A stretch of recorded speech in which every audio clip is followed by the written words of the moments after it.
Facebook জুড়ে আবারও profile লাল করার হিড়িক পড়েছে, সঙ্গে ক্যাপশন জুড়ে দিচ্ছেন এখনো যুদ্ধ শেষ হয়নি বলে। কিন্তু নেটিজেনদের প্রশ্ন, ফের কেন লাল হচ্ছে ফেসবুক প্রোফাইল, আর এই যুদ্ধের কথা বলে কিসের ইঙ্গিত দেওয়া হচ্ছে? তবে কি আরো একটি আন্দোলন দেখতে যাচ্ছে দেশবাসী? সরকারের জন্য একটা অশনির সংকেত কিন্তু আসছে, তবে এই সংকেতটা সবার জন্য ঝামেলা। হঠাৎ করে ফেসবুকে আবারও প্রোফাইল পিকচারগুলো লাল হতে শুরু করেছে। উপদেষ্টাদের কার্যক্রমে একেবারেই সন্তুষ্ট নন জুলাই আগস্ট গণ অভ্যুত্থানের যোদ্ধারা। বিপ্লবের প্রত্যাশা পূরণে ব্যর্থ হলে প্রয়োজনে প্রতি বিপ্লবের হুঁশিয়ারি তাদের। শেখ হাসিনার কয়েকটি ফাঁস হওয়া ফোনালাপ যদি আসল হয়ে থাকে, তবে তার কথাবার্তাও সেই আগের মতোই রয়ে গেছে, কোনো পরিবর্তন নেই। এসব ফোনালাপে ক্ষোভ ও ক্রোধের প্রকাশই ঘটছে বলে মনে করছেন তারা। শেখ হাসিনাকে মারার জন্য 5 রকমের পরিকল্পনা হয়েছিল। গণপিটুনি দিয়ে মারা হবে, গুলি করে মারা হবে, ফাঁসি দিয়ে মারা হবে, নাকি জীবন্ত লাশ পুঁতে দেওয়া হবে, এই নিয়ে একটা রিপোর্ট ইন্টেলিজেন্স ডিপার্টমেন্ট থেকে লিক হয়ে গেছে। শেখ হাসিনাকে খুঁজে বের করে তাকে গ্রেপ্তার করে বাংলাদেশ সরকারের কাছে পাঠিয়ে দেওয়ার জন্য ইন্টারন্যাশনাল পুলিশ বা ইন্টারপোলের কাছে দরখাস্ত করেছে বাংলাদেশের সরকার। সাবেক প্রধানমন্ত্রী শেখ হাসিনা পদত্যাগের বেশ কিছুদিন আগে থেকেই কিন্তু এমন নিউজ চলছিল যে এইমাত্র পদত্যাগ করেছে প্রধানমন্ত্রী, এমনকি পদত্যাগ করে দেশ ছেড়ে পালিয়েছে, এমন কিছু নিউজ চলছিল। এমনকি এই নিউজগুলো lakh lakh million million view হয়েছে, এমনকি আপনারা হয়তো দেখেছেন, দেখে থাকবেন।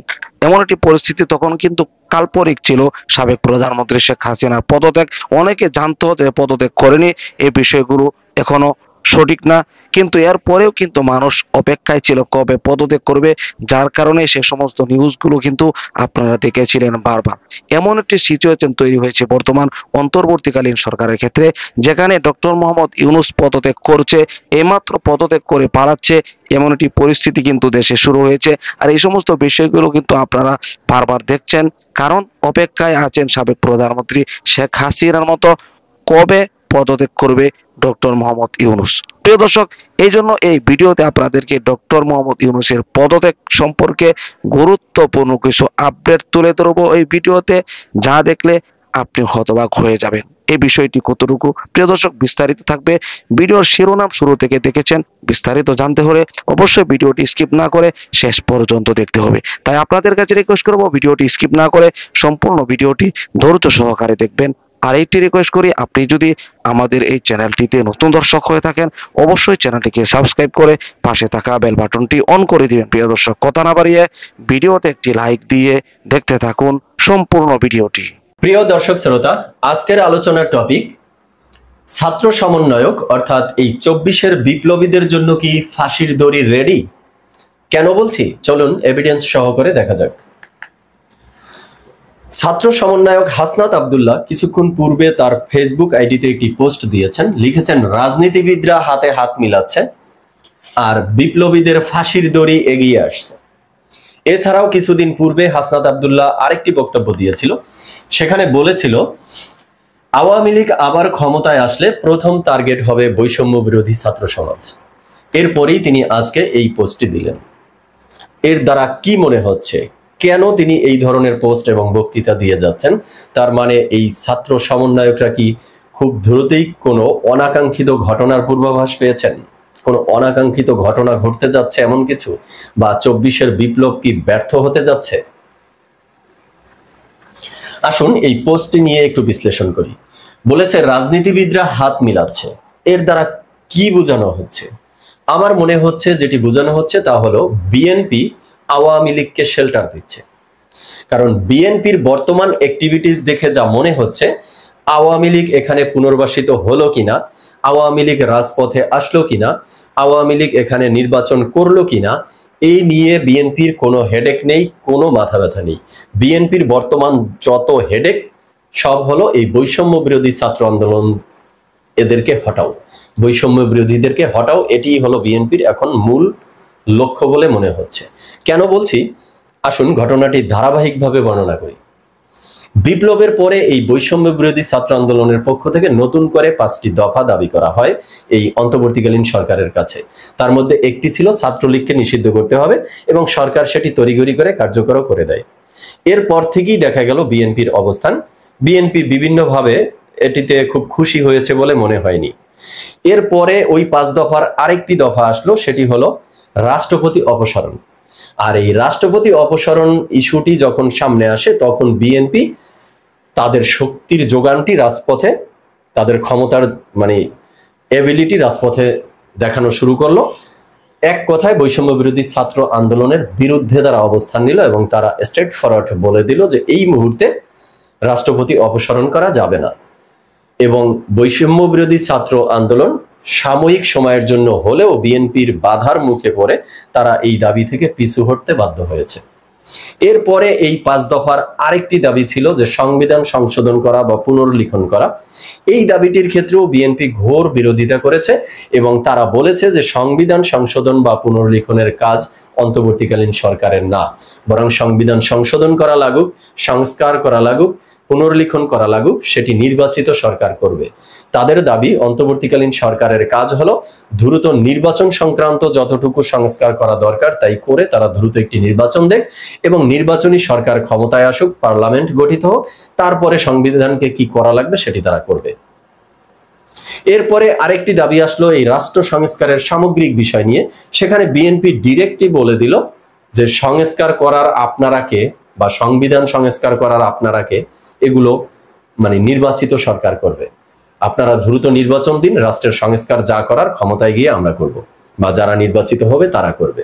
তো বিএনপির বর্তমান ভাষণটি এমনই, এবং এই আওয়ামী লীগদের পুনর্বাসন হওয়া নিয়ে তাদের হেডেকটি কেন নেই, আমি আমার পয়েন্ট অফ ভিউ থেকে বলছি। আমার যেটি মনে হচ্ছে, বিএনপি যুগ যুগ ধরে আওয়ামী লীগের সাথে খেলেছে, তো খেলোয়াড় হিসাবে তারা একে অপরের মানে সব সিস্টেম তারা জানে।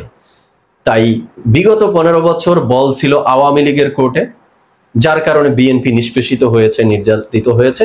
বাট বিএনপি ভেবেই নিয়েছে যে অভ্যুত্থানের পরে বল তাদের কোর্টে চলে এসেছে, তাই তারা ভাবতেছে বল যেহেতু এখন আমাদের কোর্টে, তাই আমাদের উচিত পুরাতন খেলোয়াড়দের সাথেই খেলা, কারণ পুরাতন খেলোয়াড়দের সিস্টেম তাদের ভালো করে জানা আছে। তাই পুরাতন খেলোয়াড়রা মাঠে আসলে এ নিয়ে তাদের কোনো টেনশন নেই, তারা এটি আরো হ্যাপি হবে বলে মনে হচ্ছে।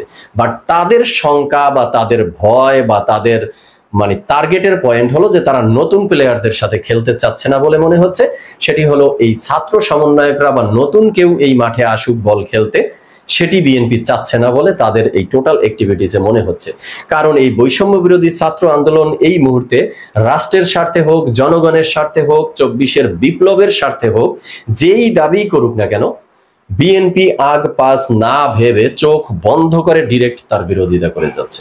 এবং বিগত কিছু দিনের পলিটিক্যাল অবস্থান যদি দেখি, তাহলে এটি মনে হচ্ছে যে বিএনপি একদম চোখ বন্ধ করে বৈষম্য বিরোধী ছাত্র আন্দোলন কোনো কিছু চাচ্ছে, তার মানে আমরা নাই এর মধ্যে, আমাদের এর বিরোধিতা করতেই হবে।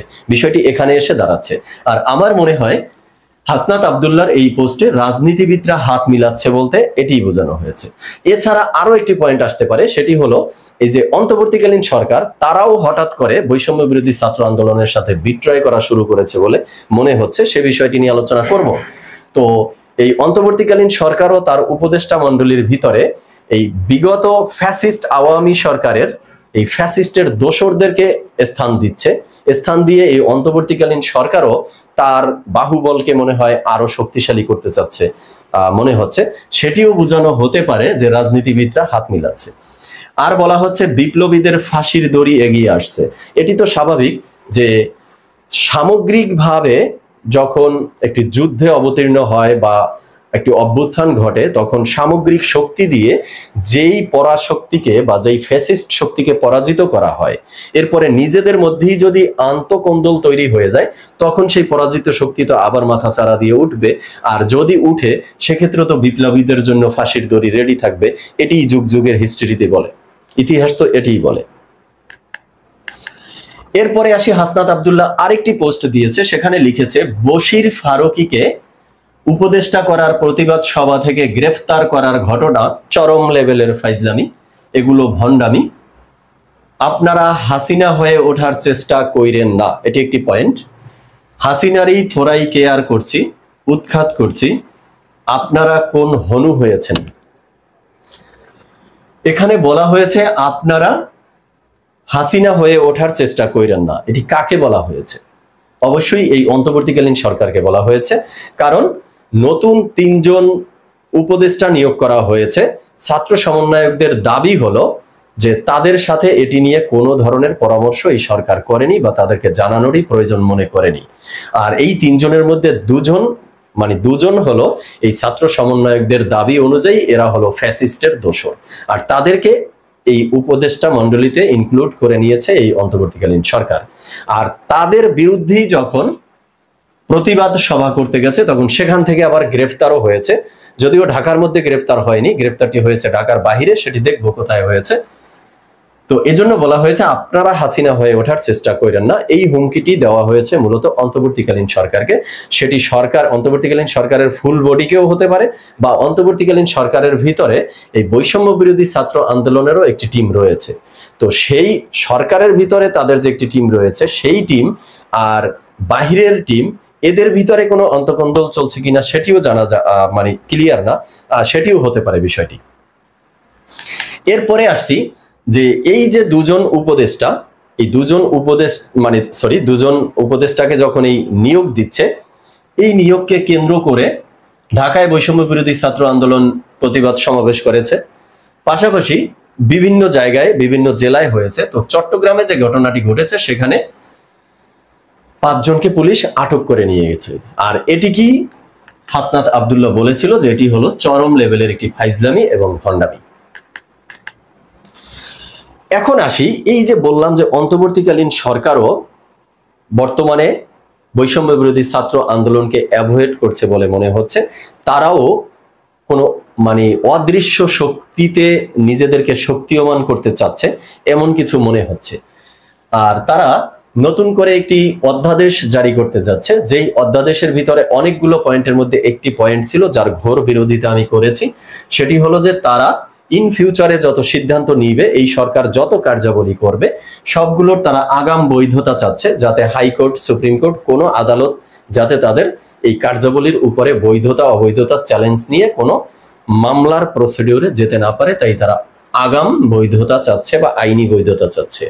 তো এখান থেকেও মনে হচ্ছে যে এই অন্তর্বর্তীকালীন সরকার হঠাৎ করে নতুন কোনো অদৃশ্য শক্তিতে নিজেদেরকে শক্তিমান করতে চাচ্ছে এবং তাদের ভিতরে ফ্যাসিস্টের আলামত পাওয়া যাচ্ছে। এই কথাবার্তা টোটালটা মনে হচ্ছে যে তারাও ফ্যাসিজম কায়েম করতে চাচ্ছে। তাহলে এখন আসুন দর্শক শ্রোতা, কনক্লুশনে এসে আমরা দেখি যে বৈষম্য বিরোধী ছাত্র আন্দোলন বা ছাত্র সমন্বয়করা, বিশেষ করে হাসনাত আব্দুল্লাহর এই দুইটি বক্তব্য দ্বারা কি মনে হয় যে কেন বলা হচ্ছে যে বিপ্লবীদের ফাঁসির দড়ি খুব সন্নিকটে এগিয়ে আসছে এবং বলা হচ্ছে আওয়ামী লীগ ক্ষমতায় আসলে বৈষম্য বিরোধী ছাত্র সমাজই হবে ফার্স্ট টার্গেট। এই ব্যাপারে আপনার মতামত কি অবশ্যই কমেন্টে জানাবেন। সবাই ভালো থাকবেন, সুস্থ থাকবেন, দেখা হবে পরবর্তীতে। ধন্যবাদ সবাইকে।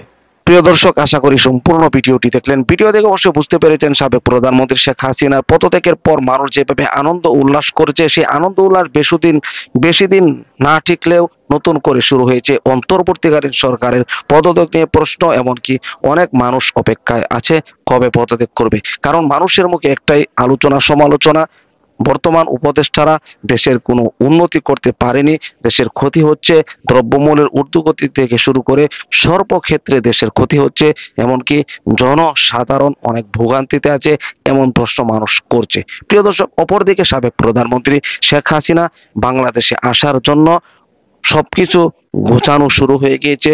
বিশেষ করে ডোনাল্ড ট্রাম্পের মাধ্যমে বাংলাদেশে আসবে সাবেক প্রধানমন্ত্রী শেখ হাসিনা। এই বিষয়গুলো আপনারা শুনছেন, কিন্তু এখন কাল্পনিক হলেও যে কোনো সময় সত্যতে রূপান্তরিত হতে পারে এই সমস্ত কথা।